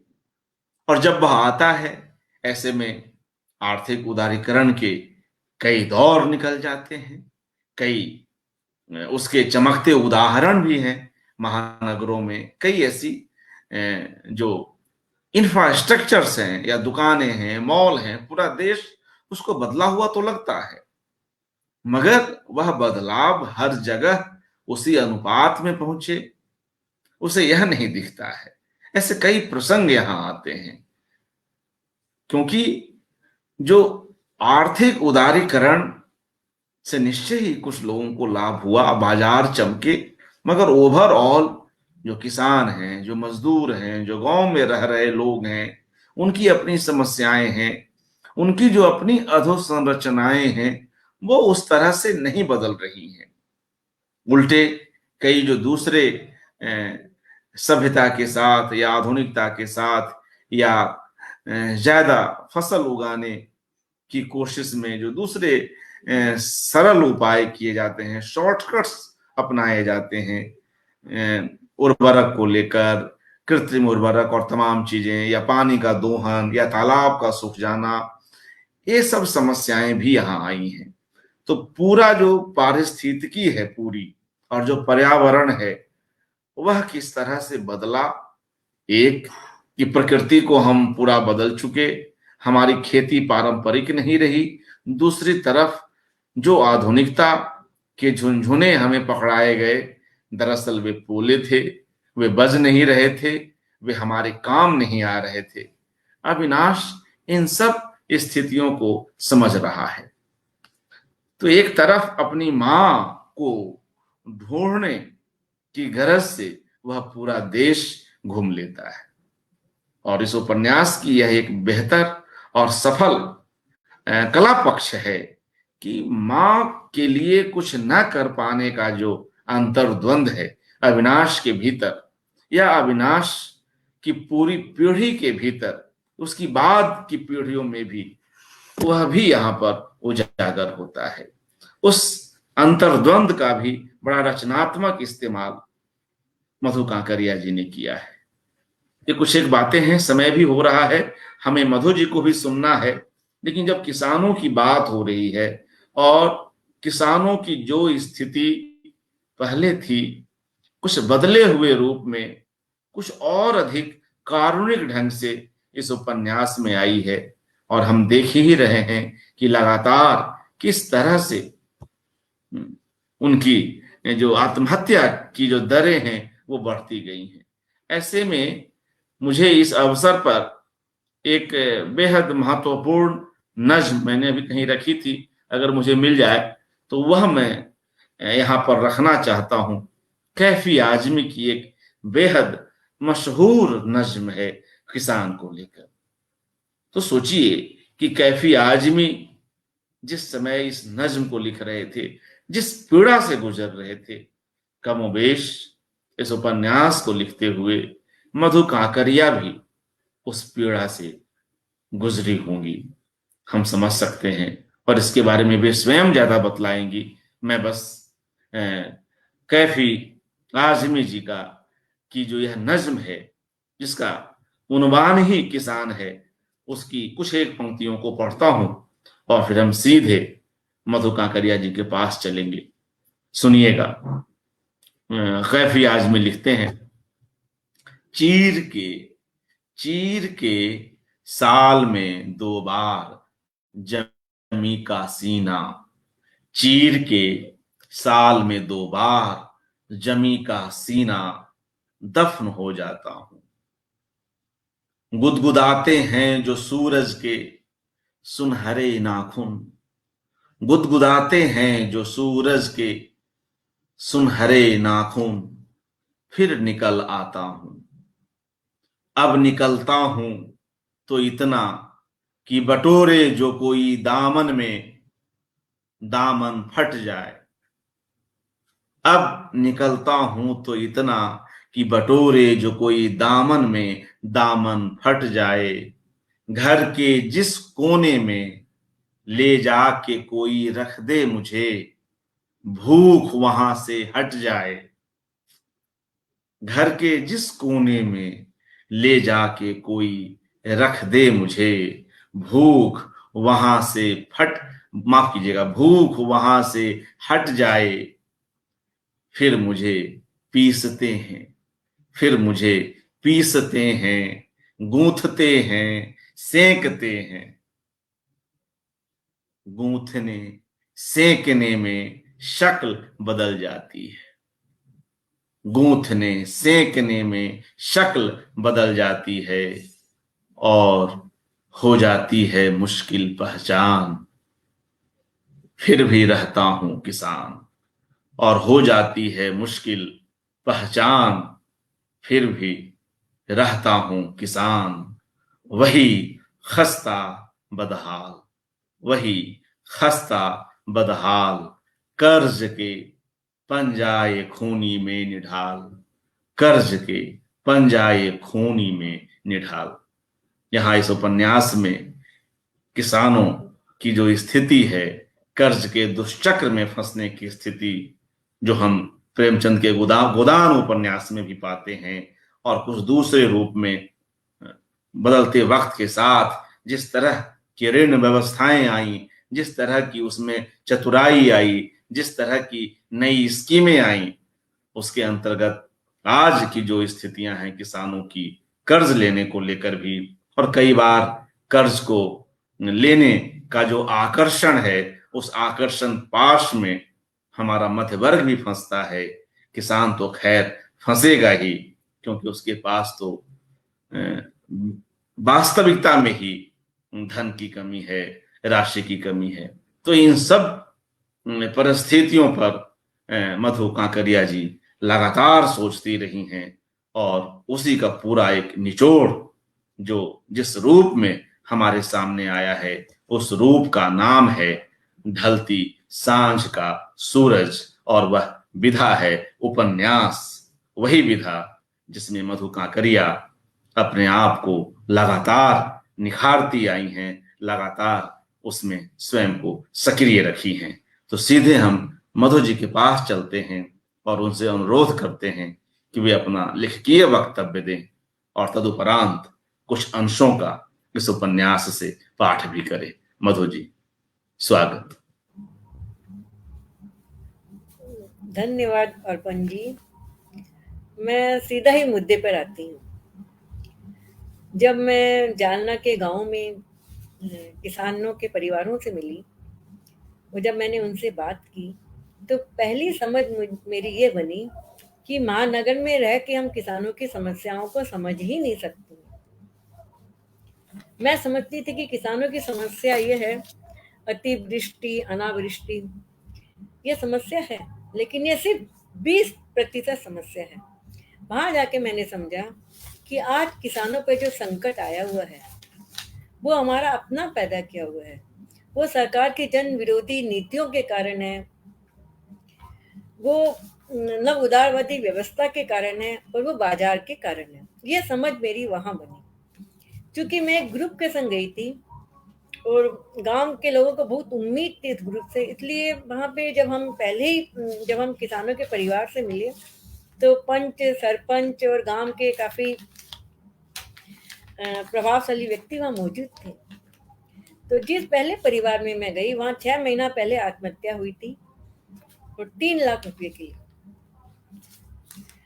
तो उनकी जो दिलीप जी ने आत्महत्या की थी, और उनकी पत्नी से मेरी बात हुई। मैंने उनकी पत्नी से सिर्फ ये पूछा कि क्या आपको अंदेशा था कि दिलीप जी ऐसा कुछ कदम उठाएंगे? आप देखिए, जिंदगी अपने भेद अपने आप खोलती है। उसने कहा, नहीं, मुझे 1 मिनट के लिए भी अंदेशा नहीं हुआ कि दिलीप जी ऐसा कर सकते हैं, क्योंकि जब से मैं विवाह होने के बाद इस घर में आई थी, मैंने उन्हें हमेशा ऐसा ही देखा, झुंझलाते हुए, थके हुए, पसीना पोंछते हुए, एक एक पाई का हिसाब करते हुए, कर्जे की चिंता करते हुए। तो मुझे कभी ऐसा लगा ही नहीं कि वो ऐसा कदम उठा सकते हैं। मैंने फिर उन्हें कुरेदा कि कुछ तो याद कीजिए, कुछ तो ऐसा लगा होगा। तो उन्होंने कहा, हाँ, एक नई बात ये हुई थी कि हमारे घर के दरवाजे पर बैंक की नोटिस लग गई थी, और नोटिस लगने के बाद वो एकदम खामोश हो गए थे। लेकिन घर में आए दिन झगड़े हो रहे थे, मेरी दोनों बेटियां एकदम घुट रही थी। तो मुझे लगा कि मैं कुछ समय के लिए अपनी बेटियों के खुले माहौल में ले जाऊं, तो मैं अपने मैके चली गई। और उसके जाने के 2 दिन के बाद ही दिलीप जी ने दिवाली के दिन आत्महत्या कर ली थी। अब वहां के जो सरपंच थे, मैंने उनसे पूछा कि क्या मुआवजा मिलेगा इस परिवार को? तो सरपंच ने मुझे जवाब दिया कि देखिए, सारा सारा गांव जानता है कि इस घर में आत्महत्या हुई है, लेकिन उम्मीद है मिल जाना चाहिए, लेकिन फिर भी एक पेंच फंसा हुआ है। मैंने कहा, क्या? उन्होंने कहा कि देखिए, पुलिस ने अपने रिपोर्ट में आत्महत्या लिख दी है, लेकिन जमीन है दिलीप जी के पिता के नाम, और आत्महत्या की है दिलीप ने। और सरकार हमेशा इस चक्कर में रहती है कि वो मुआवजा न दे, और इस चक्कर में भी रहती है कि आत्महत्या के आंकड़े कम से कम लिखे जाएं। मुझे बात समझ में नहीं आई। मैंने कहा, अरे आत्महत्या तो आत्महत्या है, उसको आप कैसे दबाओगे? तो उन्होंने एक और उदाहरण दिया कि 8-9 महीना पहले इसी गांव में एक आत्महत्या हुई थी, लेकिन आत्महत्या के ठीक थोड़ा पहले पति पत्नी में झगड़ा हो गया था, क्योंकि घर एकदम भुखमरी के कगार पे आ गया था। एक फसल नष्ट हो चुकी थी। थोड़ा बहुत जो कपास घर में आया, तो पत्नी चाहती थी कि उसे तुरंत बेच दिया जाए कि घर में कुछ तो पैसा आए, लेकिन पति इतनी मेहनत की हुई कपास को थोड़ा रखना चाहता था कि थोड़े अच्छे मूल्य मिल जाए। लेकिन पत्नी का आर्गुमेंट था कि कपास को हम घर के बाहर रखेंगे, कहीं बारिश वगैरह आ गई तो नष्ट हो जाएगा, तो कुछ भी नहीं मिलेगा। तो पत्नी ने बात ही बात में उसे नकारा कह दिया। तो झल्लाता हुआ, गुस्साता हुआ वो सोचा कि ठीक है, अब बेच ही देते हैं। जैसे घर के बाहर निकला, देखा साहूकार खड़े हैं। अब आप सोचिए कि व्यक्ति कितना हताश होता है। गुस्से में गया और शायद बेच भी नहीं पाया, और आधी रात को आया और उसने सफलास खा लिया। तो जो पुलिस थी उसने पत्नी से पूछा, पत्नी भोली वाली थी, उसने सारी चीजें बतला दी कि मेरा झगड़ा हुआ था। तो आप देखिए कि आत्महत्या की रिपोर्ट में लिखा गया घरेलू झगड़ा। क्योंकि सरकार नहीं चाहती है कि आत्महत्या के आंकड़े सामने आए, कि उसे अधिक मुआवजा देना पड़े। तो ये व्यवस्था है। ये मैंने फिर पूछा कि भाई एक चीज ये बतलाइए कि पहले तो इतनी आत्महत्याएं नहीं हो रही थी। उन्होंने कहा नहीं, 1998 तक इक्का दुक्का किसान ही था जो आत्महत्या करता था, लेकिन 2000 के बाद आप देखिए कि आत्महत्याओं की झड़ी लग गई है। मैंने पूछा भाई क्या कारण है, तो उन्होंने बतलाया कि देखिए सबसे बड़ा कारण तो ये बाजार है कि पहले हमारे जो किसान थे वो देसी तरीके से खेती करते थे, यानी जो बीज है वो भी घर से निकल गए, जो खाद है वो भी केंचुआ की खाद हमने घर में बना ली, कीटनाशक भी घर से निकल जाते थे। लेकिन आज किसानों के दिमाग में बैठा दिया गया है कि जब तक भी बाजार से उन्नत बीज नहीं खरीदेंगे, रासायनिक खाद नहीं खरीदेंगे, कीटनाशक नहीं खरीदेंगे, तब तक उनकी फसल अच्छी नहीं होगी। तो हो क्या रहा है कि अब किसानों की जो कॉस्टिंग या लागत है वो बढ़ रही है, लेकिन जो बिक्री मूल्य है वो वहीं के वहीं है, तो सिर्फ गुजारा भर होता है। और ऐसे में यदि मान लीजिए कि एक दो फसल नष्ट हो जाए तो किसान संकट से घिर जाता है। दूसरा कारण उन्होंने मुझे ये बतलाया, और हाँ, और अब आप देखिए कि आज बाजार आबाद हो रहा है लेकिन किसान बर्बाद हो रहे हैं, क्योंकि सारे बीज, सारे केमिकल फर्टिलाइजर, सारे कीटनाशक ये सब बहुराष्ट्रीय कंपनियां बेच रही हैं। तो बाजार आबाद हो रहा है लेकिन किसान आप देखिए बर्बाद हो रहे हैं। दूसरा कारण उन्होंने मुझे बतलाया कि पहले किसानों को कर्जा इतनी आसानी से नहीं मिलता था, लेकिन जब से कॉर्पोरेट बैंक्स आए हैं आप जमीन गिरवी रख के आसानी से कर्जा ले सकते हैं, बल्कि कॉर्पोरेट बैंक वाले खुद किसान को प्रोत्साहित करते हैं कि वो कर्जा ले। अब होता क्या, कर्जा ले लेते हैं, मान लीजिए कि एक दो किस्त वो चुका नहीं पाए, तो यही लोग फिर क्या करते हैं कि किसान के घर के बाहर नोटिस लगा देते हैं। अब आप देखिए कि जमीन गिरवी रख के कर्जा लिया गया है, और जो जमीन होती है वो किसान के लिए कवच कुंडल होती है। तो जब नोटिस लगती है तो किसान को लगता है कि वह कवच कुंडल गया, उसकी जमीन भी गई, वो जो थोड़ी बहुत रही सही उसकी जो इज्जत थी वो भी गई। इस चीज को वो सहन नहीं पाता है, और जब उसे लगता है कि जीवन के सारे रास्ते खत्म हो गए हैं। तो आप देखिए पूरी व्यवस्था, सरकार, बहुराष्ट्रीय कंपनियां, साहूकार सब लगे हुए हैं किसान को उजाड़ने में। मैं एक परिवार में और गई थी तो वहां 2 आत्महत्याएं हुई थी। पहली आत्महत्या पुत्र ने की, क्योंकि पुत्र अब खेती-बाड़ी से उसका मन उचट गया था कि जीवन रेत हो रहा है, कि वह खेत को देखते देखते जीवन रेत हो रहा है। तो उसने सोचा कि मैं अपना व्यापार करूंगा। उसने 50,000 रुपया प्राइवेट लोन लिया। ब्याज दर क्या थी? 5%। सोचिए, और पता चला कि कहीं कहीं तो ये 25% है, और सरकार भी कौन सी रेट पे दे रही है? 13%। एक किसान ने बतलाया कि उसने ट्रैक्टर लिया था 13% लोन पर, वो किस्त नहीं चुका पाया, तो 10 लोगों के बीच बैंक वाले उसका ट्रैक्टर ले गए, यानी इसकी इज्जत का पूरा फालूदा बना दिया गया। तो आज की जो व्यवस्था है वो किसान को मारने के लिए उसे कोई हथियार नहीं चाहिए, वो किसान की गरिमा को नष्ट कर देते हैं, किसान की जो मर्यादा को, जो इज्जत है उसको नष्ट कर देते हैं, किसान अपने आप मर जाता है। तीसरी बात मुझे जो समझ में आई वो ये थी कि जिसके लिए मैंने कहा कि संकट सिर्फ किसानों पे नहीं है, पूरी सभ्यता पे है, कि आज जो किसान को जो जल चाहिए वो जल वो कहाँ से खींचता है। पहले की जो व्यवस्था थी, जहाँ बावड़ी थी, तालाब थे, कुएं थे, वो सब एक प्रकार से खत्म हो चुकी है। आज किसान क्या करता है, जल के लिए वो धरती के अंदर से पानी लेता है, और आप देखिए कि धरती का पानी धीरे धीरे नष्ट हो रहा है, सूख रहा है। पहले 100, 200, 250, 300 फीट के नीचे पानी मिल जाता, और 2,000, 2,500 फीट आप नीचे धरती को खोद रहे हो। तो वैसी कोई व्यवस्था नहीं है कि आप बारिश के जल को संग्रह कर सको। आज सबसे जरूरी है कि आप वाटर मैनेजमेंट करो, लेकिन वहां वैसी कोई व्यवस्था नहीं है। और दूसरी चीज है कि धरती की मिट्टी प्रदूषित हो रही है। आज 1/3 मिट्टी प्रदूषित हो चुकी है। कारण क्या है? कारण है कि आए दिन आप धरती के अंदर जो जहरीले द्रव्य है, पदार्थ है, उसको आप डाल रहे हो, डंप कर रहे हो।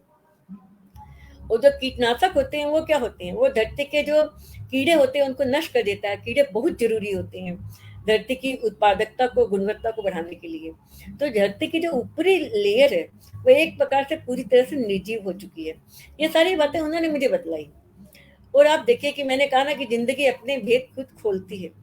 तो मैंने देखा कि मैं जितनी भी महिलाओं से मिली थी, अब देखिए कि उन सबके पति कपास के खेती कर रहे थे, लेकिन किसी महिला के बदन पे मुझे सूती साड़ी नहीं दिखलाई थी। सब महिलाओं ने पॉलिएस्टर की वो टिकाऊ और सस्ती साड़ी पहनी हुई थी। यानी जीवन में कुछ भी नहीं था। जैसे उसने बताया ना कि मैंने अपने पति को हमेशा ऐसे ही देखा था। जैसे दिलीप जी की पत्नी ने मुझे बतलाया, उसने कहा कि आज भी जब मैं अपने पति की कल्पना करती हूँ तो मुझे थके हुए झल्लाए रखते हैं। यानी आप देखिए कि उस किसान की जिंदगी में कोई राग रंग नहीं था, कोई कोमल भावनाएं नहीं थी, कहीं कोई हंसी नहीं थी। ये स्थिति आज हो गई है। तो और एक चीज मुझे और वहां पे वहीं पर ही मुझे एक और परिवार की घटना मुझे बतलाई गई। बल्कि मैं परिवार में के भीतर तो नहीं गई थी, लेकिन बाहर से मैंने देखा था कि वो एक किसान महिला थी, उसने आत्महत्या की। अब सरकार ये मानने को तैयार ही नहीं कि महिला भी किसान हो सकती है। तो उसकी पत्नी को उसकी बेटी को मुआवजा नहीं मिला, क्योंकि सरकार ये मान के चलती है कि कि महिला किसान की पत्नी हो सकती है, लेकिन किसान नहीं हो सकती है। यानी आप देखिए पूरी व्यवस्था लगी है कि मरने के बाद भी किसान की सदगति नहीं हो।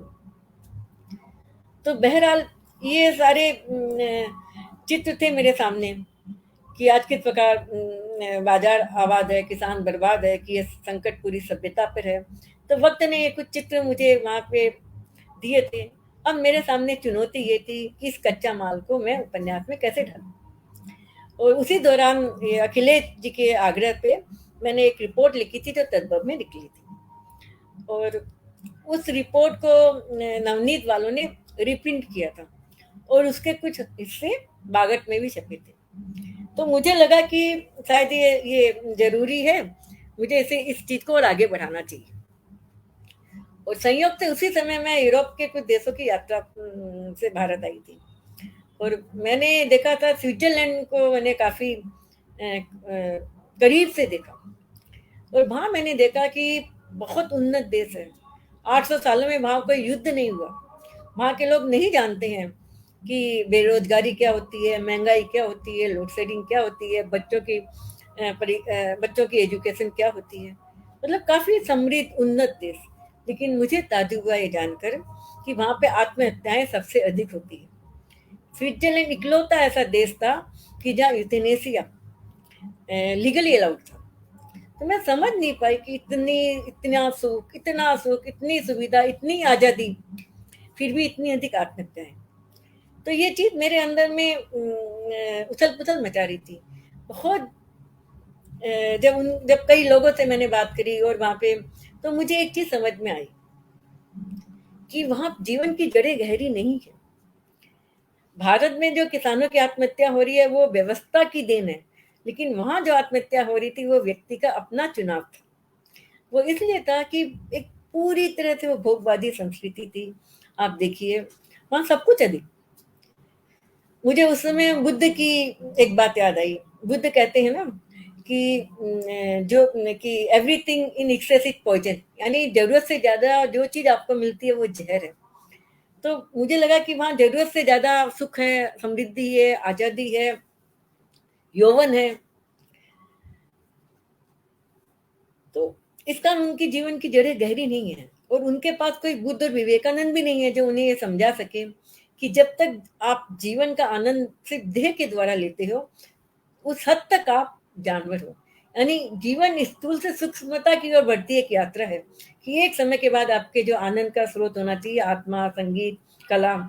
तो मुझे वहां पे ये मोटा मोटी ये सब चीजें समझ में आई कि इनकी जीवन की जड़ें गहरी नहीं है। और इसीलिए आप देखिए कि पहले वहां संयुक्त परिवार टूटा, फिर परिवार टूटा, व्यक्ति टूट रहे हैं। तो बहरहाल ये चीज मेरे दिमाग में बहुत थी और मुझे लगा कि वहां पे लोगों की रूह प्यासी है और यहाँ हम लोग का पेट भूखा है। तो ये दोनों सभ्यताओं से मुझे लगा कि इन दोनों सभ्यताओं की मैं कुछ तुलना करूं या इन दोनों सभ्यताओं की जो अच्छी चीजें हैं मैं उसे उजागर करूं। तो इसलिए जब जब दिमाग में आया कि मुझे इस पर उपन्यास लिखना चाहिए, तो मैंने नायक को ऐसा चुना कि जो स्विट्जरलैंड से 20 साल के बाद भारत आता है। अब सवाल यह कि वो स्विट्जरलैंड क्यों गया था? वो स्विट्जरलैंड गया था भारत की भुखमरी से और बेरोजगारी से दुखी होकर। वो वहां गया था एक उन्नत जीवन की उम्मीद से, और वहां उसे नौकरी भी मिल जाती है। फिर उसके बाद उससे अच्छी नौकरी मिलती है। फिर वहां का जो भयंकर सन्नाटा है, भयंकर एकांत है, उससे मोटिवेट करने के लिए वो एक स्विस लड़की से मोहब्बत करता है। फिर वो लिव इन में रहता है। फिर उस मोहब्बत को और आगे तक पहुंचाने के लिए वो उससे विवाह करता है। फिर एक बच्ची होती है, उस बच्ची की परवरिश में उसके दिन निकल जाते हैं। यानी इन सब चीजों को जमाते जमाते वो खुद जम जाता है, और उसे मौका नहीं मिलता है कि वो भारत में अपनी माँ है उससे मिले।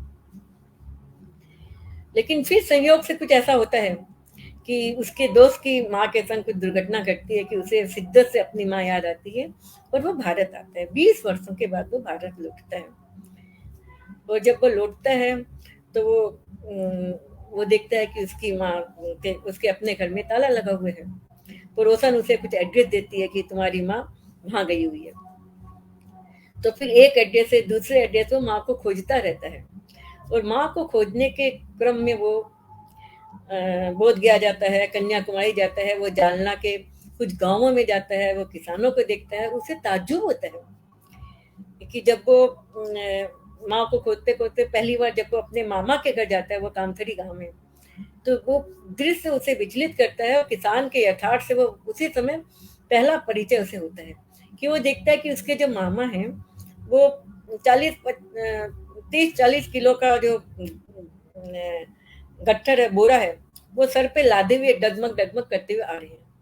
से ताज्जुब लगता है कि इतना भारत इतना उन्नति कर चुका है, संचार क्रांति हो चुकी है, बड़े बड़े मॉल्स बन चुके हैं, हाईवे है, गगनचुंबी अट्टालिकाएं वो देखता है। और इधर वो देख रहा है कि जो उसके मामा हैं वो 40 किलो का बोरा सर पे रखे हुए डगमग डगमग करते हुए आ रहे हैं। तो बाद में उसे देखता है गांव की हालत, तो उसे समझ में आता है कि जो विकास हमारे देश में हुआ है वो कितना विकलांग विकास है। कि सरकार ने हाईवे बना दिया है, लेकिन हाईवे के बीच में जो गांव पड़ते हैं उनकी सड़कों को हाईवे से नहीं जोड़ा गया है। अब आप देखिए कि जो किसान है वो अपने उत्पाद को ट्रक तक कैसे पहुंचाएगा? ट्रक तो अंदर आ नहीं सकता है क्योंकि कच्ची मिट्टी है, धंस जाएगा। तो किसान क्या करते हैं कि माथे पे लेके जाते हैं, और उस चक्कर में आप देखिए बहुत दुर्घटना होती है। कईयों के घुटने फूटते हैं, कईयों के पांव फूटते हैं। तो उसका इस पहली बार उसका जो गांव से के यथार्थ से परिचय होता है, और उसे पहली बार ये एहसास होता है कि जिस भारत को वो छोड़ के गया था, यानी जिस समय वो गया था उस समय न उदारवादी व्यवस्था शुरू नहीं हुई थी, और 20 सालों में भूमंडलीकरण का एक पूरा दौर खत्म हो जाता है। उसे ये लगता है कि अरे कि ग्रामीण सभ्यता, जो हमारी जो ग्रामीण सभ्यता थी पूरी तरह चरमरा गई है। जो कृषि सभ्यता थी वो पूरी तरह चरमरा गई है, और इन 20 सालों में बाजार का चरित्र बदल गया है। वो कई छोटे मोटे किसानों से मिलता है माँ को खोजने के क्रम में, तो उसे ये चीज धीरे धीरे समझ में आने लगती है।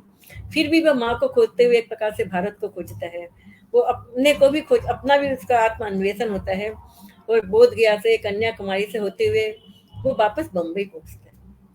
अब यहाँ पे चरम होता है कि जब वो बम्बई पहुंचता है तो उसे बतलाया जाता है, वो देखता है कि उसकी माँ की तस्वीर पे फूलमाला लगी हुई है। वो समझ जाता है कि ये उसे जानबूझ के ये सब जगह घुमाया गया था। माँ उसकी 45 दिन पहले गुजर चुकी थी।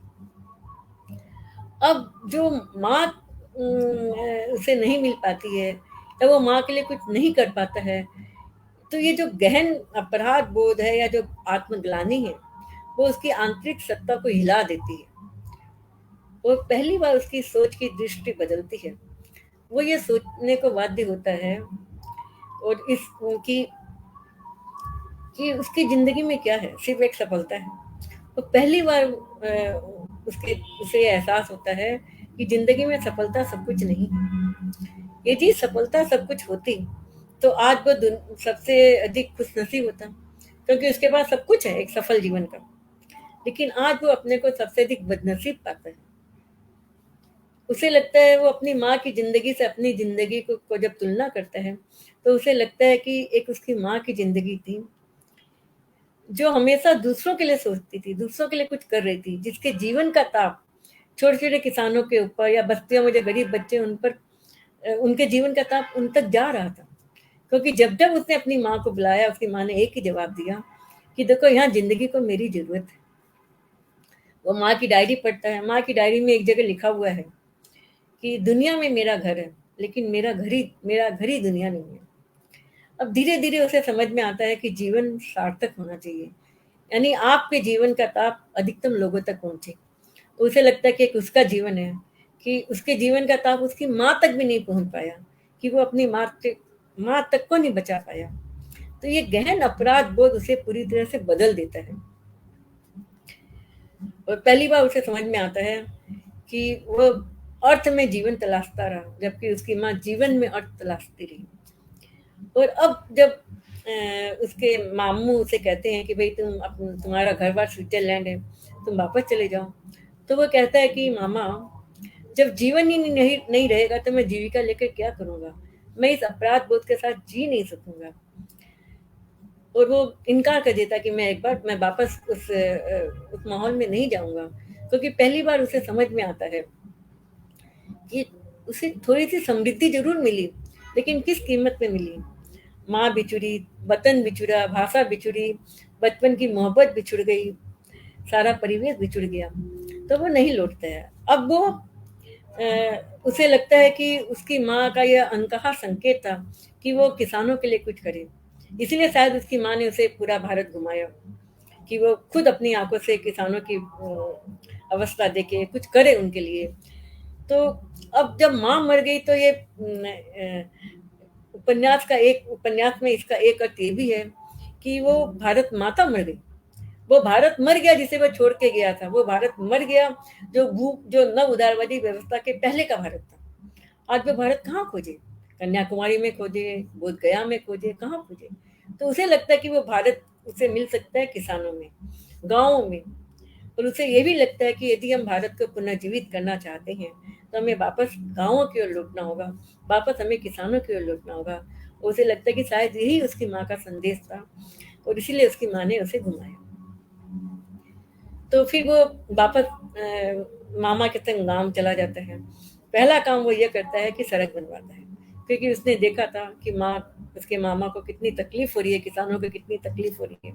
छोटे छोटे काम वो करते हैं, कोई बड़ा काम नहीं करते हैं, छोटे छोटे काम। जैसे वो जो गांव है तो उसे ये भी लगता है कि हमें पानी को बचा के रखना चाहिए, तो वो नहर बनवाता है। और आपको यहाँ पे एक सच्चाई बतलाना चाहती हूँ कि नहर, जब हम लोग गए थे एक ग्रुप के संग, उसमें मेरा बेटा भी था, तो जब हम लोग ने नहर बनवाने की सोची तो पता चला कि 8 लाख का खर्चा है। हमारे लिए मुश्किल था। और आप ये सोचिए कि सरकारी योजना है कि आप नहर बनवाओगे तो आपको 4 लाख रुपया गवर्नमेंट देगी। वहाँ के कलेक्टर ने बताया हमें, लेकिन किसी को पता नहीं था वहाँ पे कि सरकारी योजनाएं हैं, लेकिन लोग उसका फायदा ले ही नहीं पाते हैं, कि वो फाइल में बंद रहती है। हमें तो संजोग था कि कलेक्टर ने बता दिया, तो 4 लाख रुपया में भी 2 लाख वहाँ के धनी किसानों ने, गाँव के किसानों ने दे दिया, और 2 लाख भी हमें एक उद्योगपति से मिल गया। यानी हमारा हमारा अपना एक पैसा खर्चा नहीं हुआ, काम भी हमें नहीं करना पड़ा, क्योंकि गांव वाले खुद ही काम कर देते हैं। तो मैं ये भी एक चीज बतलाना चाहती हूँ इसी मंच के माध्यम से, कि आप देखिए कि चीजें हैं, सरकार भी काम कर रही है, लेकिन उसका लाभ लोगों तक नहीं पहुंच पा रहा है, क्योंकि लोगों के पास खबर ही नहीं है। तो अब मैं वापस लौटती हूँ अपने नायक के पास। तो अभिनाथ छोटे छोटे काम करते हैं, वो नहर खुदवा देता है, और फिर वो ये देखता है कि सरकारें काम तो कर रही है, सरकारी तालाब बना हुआ है, लेकिन तालाब इस प्रकार बनाया हुआ है कि उसमें पानी रिस रहा है। गांव वाले उसे कहते हैं कि भाई ये तालाब में पानी इसलिए रिस रहा है कि इसे ब्लास्ट करके बनाया गया है, जबकि खोद के बनाना चाहिए। तो वो गांव वालों के सहयोग से तालाब को वापस खुदवाता है, मट्टी डलवाता है, और तालाब ऐसा बनता है कि अगली बारी तक उसमें पानी रहता है। तो गांव में खुशी का माहौल आ रहा है, सड़क बन रही है, नहर बन रही है, तालाब बन रहा है, छोटे छोटे उपाय वो करता है गांव वालों के ही सहयोग से। तो अब वो इस प्रकार आप सोचिए कि कई 1-2 साल बीतते हैं, वो अपने को भी बदल रहा है, गाँव को भी बदल रहा है। उसके मामा बीच-बीच में कहते हैं कि तुम लौट जाओ। नैन्सी कहती है कि तुम लौट जाओ। नैन्सी नहीं कहती है सॉरी लौट जाओ, वो नैन्सी को लिखता है कि देखो मैं तभी लौटूँगा जब मैं एक बेहतर पुरुष बन जाऊँगा। बेहतर पुरुष बन के ही मैं तुम्हारे पास लौट पाऊँगा, नहीं तो मैं अभी जी नहीं पाऊँगा, ये अपराध-बोध मुझे जीने नहीं देगा। क्योंकि उसे लग रहा है कि उसका जीवन कितना आत्मकेंद्रित था। लेकिन धीरे-धीरे उसकी आँखों में एक समय था कि उसकी आँखों में कोई स्वप्न नहीं थे, वो स्वप्न विहीन था। लेकिन अब धीरे-धीरे उसकी आँखों में स्वप्न झिलमिलाते हैं कि मैं इस गाँव का पुनर्निर्माण करूँ। इसी बीच वो गाँव में जैविक खेती के लिए किसानों के लिए जो ट्रेनिंग सेंटर खोलता है। फिर छोटे-छोटे वो कच्चे किसान जो आत्महत्या की ओर जा रहे हैं, उनके कच्चे मन को समझाने के लिए, कच्चे मन को मजबूत करने के लिए काउंसलिंग सेंटर खोलता है। छोटे-छोटे उपाय वो करता है और गाँव की जो परिस्थितियाँ उसमें वो रहना सीखता है, उसे ताज्जुब होता है। वो माँ को हमेशा वो अपनी स्वर्गीय माँ से संवाद करता है कि देखो माँ, क्या तुम सोच सकती हो कि मैं इस ऐसे गाँव में रह सकूँगा जो पहले दिन एक मच्छर काटने से विचलित हो गया था। गाँव में वो सो रहा है तो रात को चूहा काट देते हैं। उसे बहुत ताज्जुब होता है कि अरे! चूहा काट गया, मैं कैसे जीऊँगा? तो मामा कहते हैं कि कुछ नहीं होगा। तो धीरे-धीरे वो गाँव की लाइफ से धीरे-धीरे एडजस्ट हो रहा है। तो धीरे-धीरे सपने उसके बड़े हो रहे हैं। उसकी आँखों में पुनर्निर्वाण का सपना झिलमिलाता है और उस समय वो ये भी देख रहा है कि गाँव से लोग जो युवा पीढ़ी है, वो पलायन कर रही है। वो देख रहा है कि हर दिन एक किसान मर रहा है, उसकी उसकी जगह उग रहा है कोई सिक्योरिटी गार्ड, कोई दरवान, कोई मजदूर। तो उसका जो अपना मामू का बेटा है, वो भी बम्बई जाके मजदूर बन जाता है। उसके पीछे भी कारण है कि वो उसकी सगाई टूट जाती है कि उन दिनों कोई किसानों को अपनी लड़कियां नहीं देते थे कि किसान आत्महत्या कर लेगा, तो वो गांव में जाके मजदूर बन जाता है। उसकी भी आप देखिए कि गांव में भी जो वो पूंजीवाद का शिकार होता है कि जो घात जो जो प्रॉपर्टी का जो डीलर है, यानी जो मकान बनवा रहा है, वो इन सब मजदूरों से पहले ही वो ये फॉर्म भरवा लेते हैं। यानी जो बड़े बड़े टावर बनते हैं बम्बई में, तो जो बिल्डर है वो उनको सिक्योरिटी बेल्ट देते हैं कि भाई आप सिक्योरिटी बेल्ट लगा के काम करोगे, लेकिन उनकी चेष्टा रहती है कि अधिकतम काम हो कम से कम समय में। और होता क्या कि मजदूर लोग का जब एक बार हाथ सज जाता है तो वो सिक्योरिटी बेल्ट नहीं लगाते हैं। और इधर वो ए4 फॉर्म भरवा लेता है कि यदि भी कुछ भी दुर्घटना हुई तो हम जिम्मेदार नहीं है, क्योंकि हमने आपको सिक्योरिटी बेल्ट दी दी है। तो जो मामू का लड़का है चीकू, वो दुर्घटना का शिकार होता है, तो जब वो उसके डीलर से बात करता है तो मना कर देता है कि मैं कोई मुआवजा नहीं दूंगा। तो उसे लगता है कि जो गांव से पलायन हो रहा है इसे क्या हम रोक सकते हैं। तो धीरे धीरे उसे लगता है कि हमें कुछ करना चाहिए कि जो युवा पीढ़ी है, चाहे वो चिकू हो, चाहे वो भीमा हो, चाहे वो बदरी हो, तो वो अपने पत्ते को लिखता है कि ये जो ढलती सांझ के सूरज है, मुझे इन्हें बचाना है। और वो ये भी सोचता है कि यदि ये ढलती सांझ के सूरज जो अपने समय के पहले ही ढल रहे हैं, यदि मैं इन्हें नहीं बचा पाया तो फिर ये आधुनिकता का, इस प्रगति का, इस संचार क्रांति का, ये बड़े बड़े मॉल्स का, ये गगनचुंबी जो इमारत है, उनका क्या मतलब है। क्योंकि सबसे बड़ा सत्य मनुष्य और उसका जीवन। तो इसी प्रकार इसी नए सपने के साथ वो अपना जीवन गुजारता है। उपन्यास में इस चीज का जिक्र नहीं है कि वो कब लौटेगा, लेकिन वो लौटेगा जरूर, ऐसा वो कहता है। धन्यवाद।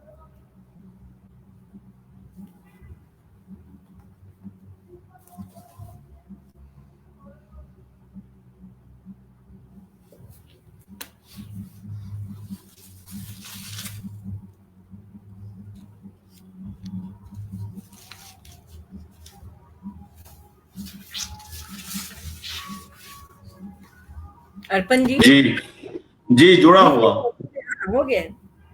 जी जी बहुत अच्छी चर्चा रही, और जिस तरह से आपने इन सभी पक्षों पर अपनी बात रखी वह अच्छा रहा, और यह आवश्यक था कहीं ना कहीं ये सारी बातचीत हो। और विभिन्न मंचों से भी इस किताब पर चर्चा हुई है, समीक्षाएं भी खूब आई हैं। तो एक महत्वपूर्ण किताब किस तरह से अपनी जगह बनाती है, इसे भी हम देखते हैं। कुछ और कहना चाहेंगी शर्मिला जी चलते चलते? मधु जी ने बहुत विस्तार से किसानों के जीवन से वो जो जुड़ी हैं और छोटी छोटी घटनाएं, छोटी छोटी बातें, तो उनकी जो ये प्रक्रिया है वो सुन के ये भी समझ में आ रहा था कि किस तरह से उन्होंने कैसे एक लेखक जो है उसके लिए कैसे कैसे उसे कच्चे माल, रॉ मटेरियल उसे मिलता है। और पहले जैसे मैंने मधु जी का मैं उनकी रचना प्रक्रिया भी समझ गई थी उपन्यास पढ़ते हुए, क्योंकि स्विट्ज़रलैंड पर मैंने उनका लेख बहुत पहले पढ़ा था, मुंबई के एक अखबार में छपा था। और स्विट्ज़रलैंड उनके जहन में बरसों कुछ साल पहले से है, उनके उपन्यास अभी आया है। तो ये जो प्रक्रिया है, ये जो गेस्टेशन पीरियड कहा जाता है कि लेखक के अंदर कोई चीज़ जो होती है वो प्रोसेसिंग जो है वो पक कर जो चीज़ें निकलती हैं, यानी इतने वर्षों के बाद अब वो चीज़ पक कर बाहर तब आई जब इतनी बड़ी समस्या जो है वो एकदम दिल दहलाने वाली उनकी आत्महत्याएं किसानों की वो सामने से गुजरी। तो मधु जी ने जो अपने अनुभव साझा किए वो बहुत ही समृद्ध करने वाले हैं। और एक लेखक का कैसा एक अनुभव संसार लिखने का बनता है और वो कैसे यात्रा होती है, ये जानना बहुत ही सुखद है। बस धन्यवाद अर्पित जी। जी मधु जी, कुछ और चलते चलते आपकी ओर से?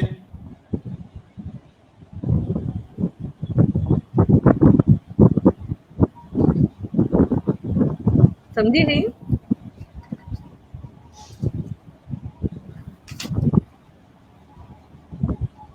आवाज नहीं आ रही है? आपकी आवाज नहीं आ रही अर्पित जी। जी जी, मैं कह रहा हूं चलते चलते कुछ और आपकी ओर से कुछ और चीजें मधु जी इसकी नहीं, मुझे जो बोलना था मैं बोल चुकी हूँ। जी जी, कुछ अंश वगैरह रखना चाहेंगी? मुझे नहीं लगता इसकी कोई जरूरत है। जी, तो मित्रों, विस्तार से चर्चा हुई इस उपन्यास पर, और जहां तक अंश की बात है, आप लोग इस उपन्यास को पढ़ें और यहाँ कही गई जो बातें हैं, संभव है इसमें कुछ और नई चीजें भी आप अपनी ओर से जोड़ेंगे। और यही किसी कृति की सफलता भी है कि लेखक जिन बातों को कह रहा है या दूसरे पाठक आलोचक जिस तरह से उस कृति को समझ रहे हैं, आप जब स्वयं उस किताब को अपने हाथों में लेते हैं, पढ़ते हैं, तो आप अपने हिसाब से देखते हैं, आपका जो अपना अनुभव है वह उसमें जुड़ता है और उससे भी आप उस कृति के साथ संवाद कर रहे होते हैं। इस अवसर पर जिन मित्रों की प्रतिक्रियाएं आई उनमें रत्ना सिंह, अनिल दीक्षित, जयश्री रॉय जी, कंचना सक्सेना जी, रजत यादव जी, धनंजय सिंह, मधुबिना मोदक जी, अमिता जी, शिवदयाल जी, प्रभात सैनिक मास्टर जी, नीलू पाटिल जी और तमाम लोग, कुछ एक बलवंत कौर जी, और संभव है कुछ एक मित्रों के नाम मुझसे छूट भी रहे हों। आप सभी लोगों का हार्दिक आभार। एक पुस्तक के साथ, एक उपन्यास के साथ आप लगभग 1.5 घंटे तक बने रहे और समय भी हो गया है, 11 बजने को है। इस उपन्यास पर चर्चा कुछ देर से हुई और देर रात भी हुई, मगर आप सभी लोग जुड़े रहे, तो आप सभी लोगों का हार्दिक आभार। मधु काकरिया जी का, शर्मिला जालान जी का अभिनंदन कि आप लोग उपस्थित हुए और इतनी सार्थक, शाम तो नहीं कहूंगा, रात्रि ही कहना पड़ेगा, इतनी सार्थक बातचीत संभव हुई। धन्यवाद। शुभ रात्रि। दुर्गा पूजा की शुभकामनाएं। शुभकामनाएं। अर्पित जी